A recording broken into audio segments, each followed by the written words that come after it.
అమ్మా నాన్నలు లేక ఉన్నా అస్సలు పట్టించుకోక తెగిన గాలిపటాల్లా ఒంటరితనం ఊబిలో కూరుకుపోయిన చిన్నారుల పాలిట అతడొక వెలుగుల తీరం.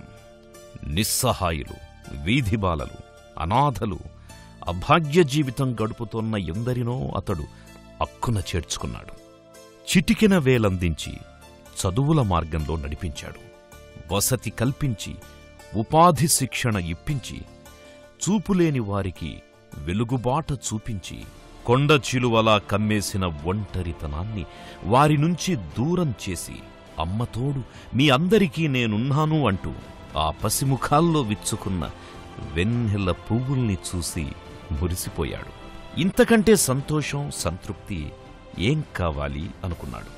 చేసి చెప్పుకోవడాలు, పేరు కోసం పాకులాడటాలు, పేపర్లో వేయించుకోవడాలు ఇటువంటివేం లేకుండా అండాదండాలేని చిన్నారులకు బడి, గుడి, అమ్మ ఒడి తానే అయిన బాలల నేస్తం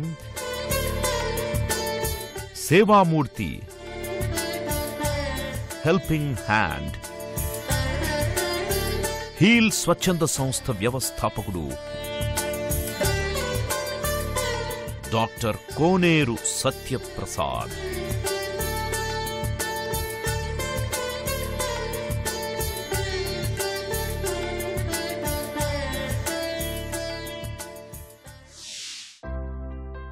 అది గుంటూరు మెడికల్ కాలేజీ క్యాంపస్.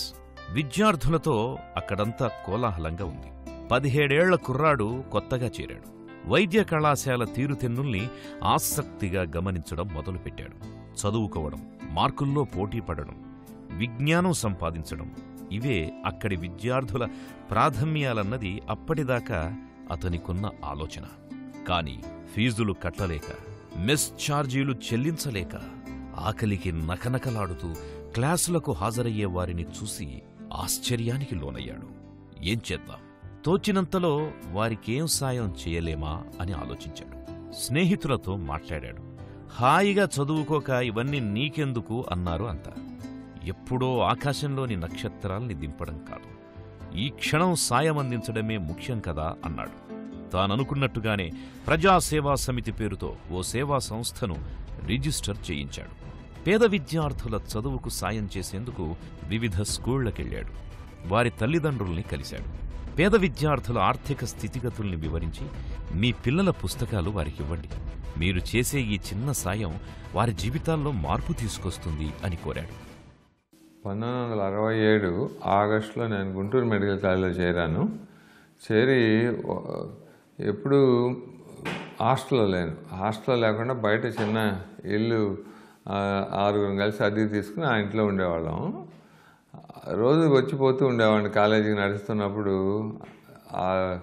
బాగా పేదవాళ్ళు గుడిసెల్లో ఉండేవాళ్ళని చూసి అనిపించేది. రోజు వీళ్ళు ఏం చేయాలి వీళ్ళకి అనేది నాకు అర్థం కాక ఒకరోజు సెప్టెంబర్, అక్టోబర్ టైంకి అనుకున్నా, ఇలా కాదు, రోజు వాళ్ళని చూస్తూ బాధపడితే ఉపయోగం లేదు, ఏదో ఒకటి మనం చేస్తే బాగుంటుంది వాళ్ళ కోసం. డబ్బులు నా పాకెట్ మనీతో రిజిస్ట్రేషన్కి ఫాలోయింగ్ ఇయర్ చేయించా. దాని సరిపోలేదని చెప్పి చేయించి ఫస్ట్ డబ్బులు లేకుండానే ఏం చేయొచ్చని ఆలోచించి బుక్ బ్యాంక్ అని పెట్టాం. పాత పుస్తకాలు 10వ తరగతి పాస్ అయిన వాళ్ళందరి వాళ్ళ పుస్తకాలు స్కూల్స్ పోయి కలెక్ట్ చేసుకుని పుస్తకాలు కొనలేని వాళ్ళకి అవి సప్లై చేసేవాళ్ళం. కాలేజీ వయసులో హాయిగా సినిమాలకి, షికార్లకి వెళ్లకుండా సత్యకి ఈ సోషల్ యాక్టివిటీస్ ఏమిటా అని చాలామందికి సందేహం కలిగింది. కానీ విషయం తెలియదు. అందుకు ఓ కారణం ఉంది. సినిమాల మోజులో కొట్టుకుపోయే అతడిని కుదురుగా ఉంచి ఎదుటివాళ్ల గురించి ఆలోచింపజేసే సంఘటన అంతకు కొన్నేళ్ల క్రితమే జరిగింది. అదే అతడిలో ఈ మార్పుకి కారణం. సత్యప్రసాద్ స్వస్థలం విజయవాడలోని పటమట. తండ్రి రైతు. పేరుకి అన్నదాతే గాని వారిది పెద్దగా పండే పొలం కాదు. దాంతో కూరగాయలు పెంచేవారు. ఇంట్లో గేదెలుండేవి. నేను పటమటలోనే స్కూలింగ్ అంతా జరిగింది. తర్వాత అక్కడ నుంచి మా పెత్తాతగారు కట్టించిన స్కూల్, జిల్లా పరిషత్ స్కూలు, 10వ తరగతి అక్కడితో అయిపోయింది. 10వ తరగతి అయిన తర్వాత నాకు అంత ఎక్కువ మార్కులు రాలేదు. దాంతో నేను మాచవరంలో ఉన్నటువంటి SRR కాలేజీకి సీట్ ఇచ్చారు. అక్కడ నాకు అది కూడా గవర్నమెంట్ కాలేజే. అక్కడికి రోజు సైకిల్ మీద వెళ్తుండేవాడిని. ఐ వెంట్ ఫర్ మెడికల్ స్కూల్కి 1 year మధ్య లేట్ అయితే అగ్రికల్చర్ బేసి చేశాను బాపట్లలో 1 సంవత్సరంన్నర. అది అయిన తర్వాత 1967 నాకు 17వ సంవత్సరం అప్పుడు గుంటూరు మెడికల్ కాలేజీలో చేరి అదే సంవత్సరం ప్రజాసేవా సమితిని స్థాపించి నాకు తోచినంత విధంగా అందరికీ మెనీ మెడికల్ కేర్ సెంటర్ అని పెట్టి MBBS అయిపోయేసరికి పూర్తిగా rehabilitation centre for blind and disabled అనేవారు ఆ రోజుల్లో. ఇప్పుడు విజువల్లీ ఛాలెంజ్డ్, డిఫరెంట్లీ ఎనేబుల్డ్ అంటున్నాం కదా, అలాంటిది కట్టాం అప్పుడు. తండ్రికి సత్య బాగా తెలివైన పిల్లాడని, కష్టపడి చదువుతాడు అని అపార నమ్మకం. అమ్మకి అంతులేని అనురాగం, ప్రేమ, ఆప్యాయత, కరుణ ఇవి తప్ప కష్టం నష్టం వంటివేవి కాలేజీకొచ్చే వరకు కూడా సత్యకి తెలియవు. ఒక్కసారి కాలేజీలో చేరాక చుట్టూ ఎన్నో ఆకర్షణలు, ముఖ్యంగా సినిమాలు. క్లాస్కి డుమ్మా కొట్టడం, తినుబండారాలు కొనుక్కోమని అమ్మ ఇచ్చిన డబ్బులతో సినిమాలకెళ్ళిపోవడం. ఇలా కాలం గడిచిపోయింది. PUC పరీక్షలు పూర్తయ్యాయి. నా కొడుకు మంచి మార్కులతో పాస్ అవుతాడు అని తండ్రికి గట్టి నమ్మకం. ఫలితాలు ప్రకటించారు. సత్య రిజల్ట్స్ విత్ హెల్డ్లో పెట్టారు. ఎందుకంటే హాజరు శాతం సరిపోలేదు. ఆ తరువాత తెలిసింది ఆంగ్లంలోనూ తప్పాడని. దీనిని సత్య తండ్రి భరించలేకపోయాడు. వీడిలా చేశాడేమిటి అని బాధపడ్డారు. తనతో మాట్లాడడం మానేశారు. తండ్రి తీరు సత్యాకి అర్థం కాలేదు. అరే, ఒక్క సబ్జెక్టులో ఫెయిల్ అయితే ఇంతలా బాధపడాలా అనుకున్నాడు. ఒకరోజు మావయ్య వచ్చాడు. మీ నాన్నకి నువ్వు, నీ 3 చెల్లెళ్ళు తప్ప వేరే ప్రపంచం లేదురా. 6 వారాల్లో పరీక్షలు, ఫీజు కట్టడానికి 2 రోజులే టైం ఉంది. వెళ్ళు, బాగా చదువు అన్నారు. పొద్దున్నే పరుగెత్తికెళ్లి ఫీజు కట్టాడు. పరీక్షలు పూర్తయ్యాయి. ఫలితాలు రానే వచ్చాయి. నేను ఫస్ట్ క్లాస్లో పాసయ్యాను నాన్న అన్నాడు. ఆయన ముఖంలో 1000 మతాబుల వెలుగు. భుజాన కండువా ఒక్కసారి దులిపి, ఒరేయ్, నా కొడుకు పాసయ్యాడ్రా అంటూ అక్కడున్న వారికి, కనిపించిన వారికి చెబుతూ పరుగుదీశాడు. నాన్న కళ్లల్లో ఎంత ఆనందం!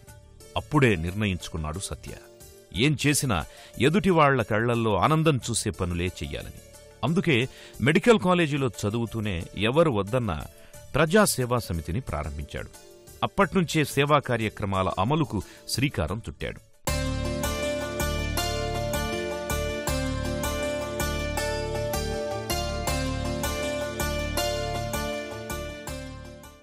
మెడికల్ కాలేజీలో చదువుకుంటూనే జీవిత బీమా ఏజెంట్గా పనిచేశాడు. ఆ విధంగా వచ్చిన డబ్బుని సేవా కార్యక్రమాలకి ఖర్చు చేసేవాడు. పేద విద్యార్థులకు ఉపకార వేతనాలు అందేలా చూడడం, వారాంతాల్లో తోటి వైద్య విద్యార్థులతో కలిసి పల్లె ప్రాంతాల్లో వైద్య శిబిరాలు నిర్వహించడం చేశాడు. మెడికల్ కాలేజీలో చేరిన తర్వాత LIC ఇన్సూరెన్స్ ఏజెంట్గా చేరి నా డబ్బులు నేనే కావాల్సినంత తెంపాయించుకునేవాడిని. అది ఉంది. కానీ నాకు బయట వాళ్ళ దగ్గర, పేషెంట్ల దగ్గర డబ్బులు తీసుకుని డబ్బులు సంపాదించుకోవడం అనేటువంటి ఆలోచన అసలు ఎప్పుడూ లేదు. దాంతో అబ్రాడ్ వెళ్ళాల్సి వచ్చింది. అబ్రాడ్ వెళ్ళి అక్కడ యునైటెడ్ కింగ్డమ్లో వెళ్ళాను. అక్కడ ఎక్కువ రోజులు ఉండలేక మళ్ళీ తిరిగి వచ్చి 3 అయిన తర్వాత మళ్ళీ వెళ్ళాను. వెళ్ళి అన్ని రకాల సబ్జెక్ట్స్లను, వేరే సబ్జెక్ట్స్లో స్పెషలైజేషన్, ఫ్యామిలీ మెడిసిన్లో స్పెషలైజ్ చేశాను. 1976 ఫిబ్రవరి అది.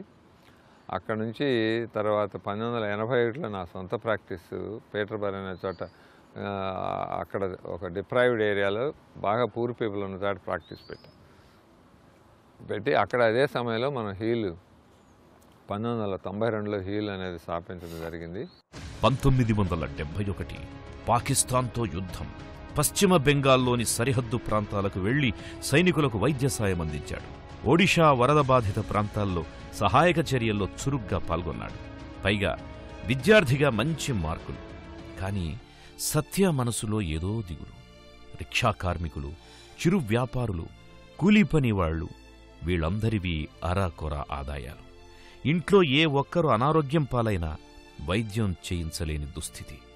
ఇటువంటి కేసులు 100ల సంఖ్యలో చూసిన తను అటువంటి వారికి వైద్య సాయం అందుబాటులోకి తేవాలి అనుకున్నాడు. సత్య ఒక వినూత్న ఆలోచన చేశాడు. 1972లో ఆ ఆలోచనకి అనుగుణంగా ఒక చిన్న గదిలో MMC ఏర్పాటయింది. MMC అంటే మినీ మెడికల్ కేర్ సెంటర్. దీనిలో ₹1 కట్టి ఎవరైనా సభ్యత్వం తీసుకోవచ్చు. ఆపై ప్రతి నెల కుటుంబం మొత్తానికి కలిపి ₹1 చెల్లించాలి. సభ్యత్వం కలిగిన వారికి ఏ విధమైన ఆరోగ్య సమస్య తలెత్తినా ఈ కేంద్రం తరఫున రక్త మూత్ర పరీక్షల వంటివి నిర్వహిస్తారు. టీకాలు, ఇంజెక్షన్లు ఉచితంగా ఇస్తారు. ఏడాది తిరిగేసరికి ఈ కేర్ సెంటర్కి చెప్పలేనంత ఆదరణ లభించింది. సభ్యుల సంఖ్య 1000 దాటేసింది. 1973 అక్టోబర్లో మినీ మెడికల్ కేర్ సెంటర్ విశాలమైన చర్చ్ బిల్డింగ్లోకి మారింది. ఆ క్రమంలో ఓ గ్రామంలో వైద్య శిబిరం నిర్వహిస్తున్న సమయంలో కొంతమంది చూపులేని వారు సత్యప్రసాద్ వద్దకొచ్చారు. నా అన్నవారు లేక, ప్రపంచాన్ని చూడలేక వాళ్లు పడే ఇబ్బందులు గమనించిన సత్య వాళ్ల సంక్షేమం కోసం కృషి చేయడం చాలా అవసరం అనుకున్నాడు. దేవుడి మీద భారమేశాడు. జిల్లా కలెక్టర్ జయభారతిరెడ్డిని కలిశాడు. ఆయన కొంత ప్రభుత్వ స్థలాన్ని కేటాయించారు. అది గొయ్యిలాంటిది, చదును చెయ్యాలి, నిర్మాణానికి అనువుగా మార్చుకోవాలి. కొంత విచారంగా ఉన్న సమయంలో గ్రామ సర్పంచి నేను సహకరిస్తాను అంటూ 15 సెంట్ల స్థలం ఇప్పించారు. నిర్మాణం పూర్తయింది. తొలి విడతగా 25 మంది చూపులేని వారికి ఆశ్రయం కల్పించడం సాధ్యమైంది. చదువు, సేవా కార్యక్రమాలతో కాలం పరుగులు తీసింది. సత్య డాక్టర్ కోర్సు పూర్తయింది. గుంటూరులోనే ఉంటూ పేదలకు వైద్య సాయం అందించాలనుకున్నాడు సత్య. కాని 3 చెల్లెళ్ల పెళ్లిళ్లు చెయ్యాలి. 1976 విదేశం వెళ్లారు సత్య. ఎడిన్బరోలో సెల్ఫ్ అసెస్మెంట్ శిక్షణ విజయవంతంగా పాసయ్యాడు. ఆ తరువాత నెల రోజులున్నాడంతే. తనకేం తోచలేదు. తిరిగి గుంటూరొచ్చేశాడు. 3 నెలలు ఖాళీగా ఉన్నాడు. బాగా ఆలోచించాక తిరిగి లండన్ వెళ్లక తప్పదు అనిపించింది. ఈసారి వెళ్లేప్పుడు చెప్పాడు, నాన్న 5 ఏళ్ల వరకు తిరిగి రాను, ఇంతలోపే చెల్లెళ్ల పెళ్లిళ్లు చేసేద్దామని. ఆ మాట ప్రకారమే చేశారు. లండన్లో మొదట ఆర్థోపెడిక్ డాక్టర్గా విధులు నిర్వహించాడు. ఆ తరువాత సైకియాట్రీలో 2 ఏళ్లు పనిచేశారు. ఏడాదికి ఒకరి చొప్పున 3 చెల్లెళ్ల పెళ్లిళ్లు తిరిగిపోయాయి. ఒక్క పెళ్లికి తను రాలేదు. అయినా హ్యాపీ. తన కోసం ఎంతో కష్టపడ్డ నాన్నకి ఈ రకంగా సహకారం అందించానని సంతోషపడ్డాడు. మా ఫాదర్ అనేవారు, ఆడపిల్లలకి ఎక్కువ చదువు చెప్పిస్తే మళ్ళీ కట్నాలు ఇవ్వలేమురా, మన దగ్గర అంత ఆస్తులు లేవు, అందుకని 10వ తరగతి చదువుకుంటే సరిపోతుందిలే, వాళ్ళకి మంచి పెళ్లి చేసేస్తే సరిపోతుంది. నాకేంటంటే ఆడపిల్లలు వాళ్ళ కాళ్ళ మీద నిలబడాలి అంటే వాళ్ళకి ఫైనాన్షియల్గా ఇండిపెండెన్స్ ఉండాలి. ఆ ఫ్రీడమ్ లేనంతకాలం మొగుడు తిట్టినా కొట్టినా పడి చచ్చినట్టు అక్కడే ఉండాలి ఇంట్లో. మా చెల్లెళ్ళు అలా ఉండకూడదు అనేటువంటిది నాకు బాగా నమ్మకంగా ఉండేది ఆ రోజుల్లో. నాన్నతో చెప్పి, కాదు నాన్న వాళ్ళు పెద్దాళ్ళు అయ్యేసరికి కట్నాలు ఉండవులే, నువ్వు వరీ అవ్వక, వాళ్ళు కనుక చదువుకుంటే బాగా వాళ్ళ కాళ్ళ మీద వాళ్ళు నిలబడతారు, పెళ్ళి అవ్వకపోయినా పర్లేదు, వాళ్ళకి మంచి ఉద్యోగాలు తెచ్చుకుంటారు, వాళ్ళ బతుకులు వాళ్ళు బతుకుతారని చెప్తే ఆయన అన్నారు, అరే నువ్వు ఇలాగే మాట్లాడుతుంటావు, అన్ని డ్రీమ్స్, కట్నాలు ఇవ్వకుండా పోవు, ఆడపిల్లలు చదువుకుని చేసి ఉద్యోగాలు అనేది కూడా సరిపోదు, ఎంత చేసినా కానీ వాళ్ళకి పెళ్లి చేయాలంటే కట్నం ఇవ్వాల్సిందే అని అంటే, సరే అదే నమ్మకం లేదన్నా నేను నమ్ముతున్నానట అని ఆయన అన్నారు, నీ నమ్మకాలు నీకు పెట్టుకో, నేను మాత్రం ఒకటే నీ దగ్గర నుంచి రిటర్న్ ఇవ్వాలి నాకు. వాళ్ళ చదువులన్నీ అయిపోయిన తర్వాత, నీ చదువంతా అయిపోయిన తర్వాత వాళ్ళ పెళ్లి చేసే బాధ్యత నీకే చెప్తున్నాను అన్నారు. 5 ఏళ్లు గడిచాక హస్తవాసి మంచిది అని పేరు తెచ్చుకున్నాక లండన్ ప్రభుత్వ రంగ ప్రతిష్టాత్మక సంస్థ నేషనల్ హెల్త్ సర్వీస్లో శిక్షణ పూర్తి చేశారు. 1981లో నేషనల్ హెల్త్ సర్వీసులో సభ్యుడిగా, ఫ్యామిలీ ఫిజిషియన్గా సొంత ప్రాక్టీస్ ప్రారంభించాడు. 1992 ఆరోగ్యం, చదువు ఈ 2 రంగాల్లో సేవలందించేలా health and educational for all heal పేరుతో సేవా సంస్థని ప్రారంభించారు. విదేశంలో తానున్న చోట కూడా విచారాలను దూరం చేసేందుకు సిద్ధమయ్యారు. తోటి డాక్టర్లను, స్వచ్ఛంద సంస్థలను ఈ క్రతువులో భాగస్వాముల్ని చేశాడు. ఉచిత వైద్యం, విద్యాదానం అందిస్తూ హీల్ సేవల్ని విస్తరిస్తూ పోయారు. 1992లో హీల్ అనేది స్థాపించడం జరిగింది. అన్ని దేశాల్లోనూ, ఇండియాలోను, తర్వాత ఆస్ట్రేలియాలోను, యూఎస్ఏలోను, ఇప్పుడు యూరోప్లోను పెట్టడం జరిగింది. హీల్ ప్యారడైజ్ అన్నిట్లోకి పెద్ద ప్రాజెక్టు, చాలా అంబిషియస్ అనేవాళ్ళు అందరూ. ఐ ఫీల్ ఇది చాలా అచీవ్ చేయగలిగిన ప్రాజెక్టే అనిపించింది. ఇది చూసి నా ఆత్మీయులు, నా క్లాస్మేట్స్, ఫ్రెండ్స్, తెలియని వాళ్ళు కూడా అందరూ ముందుకు వచ్చి సహాయం చేసేసరికి ఈ హీల్ ప్రాజెక్ట్ నిర్మించగలిగాం. దీన్ని మనం ఫ్యూచర్లో సస్టైన్ చేయడానికి అందరూ చూస్తున్న వాళ్ళు, చిన్నవాళ్ళు, పెద్దవాళ్ళు అందరూ కలిసి చేయొచ్చు. నా ఉద్దేశం ఏంటంటే మన మీద మన బిలీఫ్, మనం చేస్తున్న పని మంచిది అనేటువంటిది నమ్మకం రెండు ఉంటే మనకి ఎప్పుడు ఫెయిల్యూర్ అనేది మన చేతికి రాదు. కాబట్టి మన ఎఫర్ట్ మనం చేయాలి. ఎక్కడ ఉన్నా పుట్టి పెరిగిన నేలని, మూలాలను మరచిపోలేదు సత్య. ఏడాది తిరిగేసరికి హీల్ సేవల్ని గుంటూరులో ప్రారంభించే ప్రణాళికల్ని సిద్ధం చేశారు. అమ్మా నాన్న లేని అనాథలకు అన్నీ తానే అవ్వాలనుకున్నాడు. వారికోసం ఓ వసతి గృహాన్ని ఏర్పాటు చెయ్యాలనుకున్నాడు. అప్పటికే గుంటూరు ఓ ప్రముఖ ప్రాంతంగా మారింది. స్థలం, వసతి గృహం ఎవరిస్తారు? మరేం ఆలోచించలేదు. తమ ఇంటినే అనాథ శరణాలయంగా మార్చేశాడు సత్యప్రసాద్. ఏ ఆసరా లేని 26 మంది చిన్నారులకు ఆశ్రయం కల్పించాడు. చదువు చెప్పడం, భవిష్యత్తు పట్ల భరోసానివ్వడం చేశారు. ఒక్కసారి హీల్ కుటుంబంలో భాగస్వామైతే చాలు, అమ్మా నాన్నల ప్రేమ, అనురాగం వారికి అందినట్టే. ఆ క్షణం నుంచి వారు ఎవ్వరూ లేనివారు కాదు. ఎంతోమంది హితులు, సన్నిహితులు, బంధుమిత్రులు ఉన్నవారు. ఆ రకంగా వారి ఆలనా పాలన చూస్తారు. నాకు మనిషిలో ఉన్నటువంటి మంచితనం మీద, వాళ్ళలో ఉన్నటువంటి శక్తి మీద చిన్నప్పటి నుంచి బాగా నమ్మకం. నేను ఇంగ్లాండ్ వెళ్ళినప్పుడు నాకు అనిపించేది, తిరిగి వెళ్ళిపోకుండా లేకపోతున్నానే, మళ్ళీ మనం వెళ్ళి మనం ఒరిజినల్గా అనుకున్న పని, లేని వాళ్ళకి ఏదో సహాయం చేయాలని తపనతో ఉన్న ఏం చేయలేకపోతున్నానే, ఈ రెండింటిని ఎలా రీకన్సైల్ చేయాలా అనుకుంటున్నప్పుడు అనిపించింది ఏంటంటే, మనుషులు ఎక్కడున్నా ఒకటే, వాళ్ళ నీడ్స్ ఎక్కడున్నా ఒకటే. అందుకని దీన్ని ఎలా సద్వినియోగం చేయాలని గమనించి పూర్ పీపుల్ ఎక్కువ ఉన్నారో అక్కడ వెళ్ళి నా ప్రైవేట్ ప్రాక్టీస్ పెట్టుకున్నాను. అక్కడ పూర్ పీపుల్ నుంచి గమనించింది ఏంటంటే, వాళ్ళ ద్వారా వాళ్ళకు వచ్చే అనారోగ్యాలు వేరుగా ఉంటాయి, వాళ్ళకు ఉండే సైకలాజికల్ ప్రాబ్లమ్స్ వేరుగా ఉంటాయి. వాటిని గురించి కూడా నేను చాలా నేర్చుకున్నాను. ఎలాంటివి నేర్చుకున్నానంటే, ఎసెన్షియల్గా ఒకటి, మనుషులు ఎక్కడున్నా ఒకటే. వాళ్ళని మన అనుకోవడమే మనకి కావాల్సింది. మన అనుకున్నప్పుడు ప్రపంచం అంతా మనదే అయిపోతుంది. అనుక్షణం కంటికి రెప్పలా వారిని చూసుకుంటారు. అక్కడున్న వాలంటీర్లు, సిబ్బంది దీన్ని విధిగా పాటిస్తారు. ఆ మాటకొస్తే అటువంటి ప్రేమని పంచేవారినే సత్యప్రసాద్ ఎంచుకుంటారు. అందుకోసం ఎంతో శ్రద్ధ పెడతారు. పిల్లలకు మనం ఆస్తులు, అద్భుతాలు సృష్టించివ్వక్కర్లేదు. నమ్మకాన్ని, ధైర్యాన్ని, ప్రేమని అందిస్తే చాలు. ఆ దిశలో మనం ఏ మేరకు కృషి చేస్తున్నాం అని ఎప్పటికప్పుడు ప్రశ్నించుకోవాలి అని వాలంటీర్లకు నూరిపోస్తారు.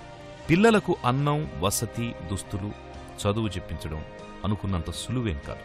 వసతి గృహ నిర్వహణకి చాలా డబ్బు అవసరమయ్యేది.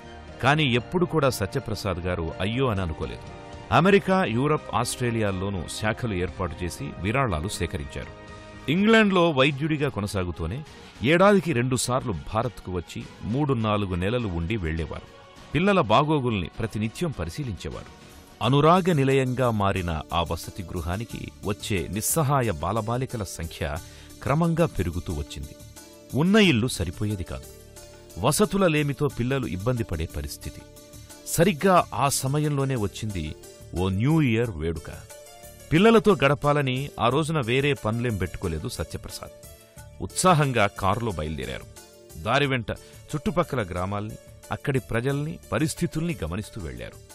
వసతి గృహం వచ్చింది. పిల్లలంతా హ్యాపీ న్యూ ఇయర్ అంటూ ఆయన్ని చుట్టుముట్టారు. వాళ్లకి తాను తీసుకొచ్చిన మిఠాయిల్ని, కొత్త దుస్తుల్ని ఇస్తూ పేరు పేరునా పలకరించారు సత్యప్రసాద్. ఆ చిన్నారులు చందమామల్లా వెలిగిపోయారు. కేరింతలు కొట్టారు, కేక్ కోశారు. సత్యప్రసాద్ వాటన్నిటినీ నవ్వుతూ పరిశీలిస్తున్నారు. కాని మాటరాని మౌనమది. నా ఉద్దేశంలో మనకు కావాల్సింది ఏంటంటే, యంగ్స్టర్స్ పర్టికులర్గా ఇండిపెండెన్స్ వచ్చిన తర్వాత మనకిప్పుడు ఫ్రీడమ్ ఉందనుకుంటే సరిపోదు. లీగల్గా ఫ్రీడమ్ వేరు, మానసికంగా ఫ్రీడమ్ వేరు. మనసుని మనం ఫ్రీగా పెట్టుకోవాలి. దానితో పాటు వచ్చేటువంటి బాధ్యతని దుర్వినియోగం చేసుకోకుండా చూసుకోవాలి. అలా చూసుకున్నప్పుడు మనకి సాధించలేదంటూ ఏమి ఉండదు. So to some it up very clearly, we need to believe in our self. What we believe is for greater good, not just for your own self. And always think about what you have and never go to the place where you think what you don't have. అది తెలుగులో చెప్పాల్సిన అవసరం కూడా ఉంది నాకు. కాకపోతే ఏంటంటే, మీరు చూసేవాళ్ళు యంగ్స్టర్స్ అందరికీ తెలుసు కనుక పేరెంట్స్ కూడా ఒకటి నా విజ్ఞప్తి, వాళ్ళు ఏం చేయాలనుకుంటున్నారో, ఏం చేయగలరో వాళ్ళని అది చూపించగలిగితే మన చదువు విషయంలోనూ మన పెంచకం విషయంలోనూ చాలా మంచి పని చేస్తున్నట్టు ఉంటుంది. నేను అంతకన్నా ఎక్కువ చెప్పగలిగిన పరిస్థితులను నేను చెప్పినవన్నీ నా దేశంలో నేను అనుభవించినయే చెప్తున్నా. దారి పొడవునా గుడిసెల్లో బతుకులీడుస్తున్న, బడికి వెళ్లకుండా పనికి వెళుతోన్న బాలకార్మికులు, మురికి కూపాల్లో ఆడుకుంటోన్న ముద్దు కూనలు, వైకల్యంతో బాధపడే వీధి బాలలు ఆయన మనస్సులో మెదులుతూనే ఉన్నారు. నా చుట్టూ ఇంతమంది బాధపడుతుంటే నేనెలా ఈ పండగ చేసుకోవాలి అనుకున్నారాయన. ఆ క్షణమే నిర్ణయించుకున్నారు. అప్పటికే ఆశ్రయం పొందుతోన్న పిల్లల కోసం ఓ విశాలమైన విలేజ్ని నిర్మించాలని, మరెందరో నిస్సహాయులకు అండగా నిలవాలని అదే లక్ష్యంతో అక్కడ్నుంచి కదిలారు. ఆ మరో ప్రస్థానం వచ్చే మార్గదర్శిలో.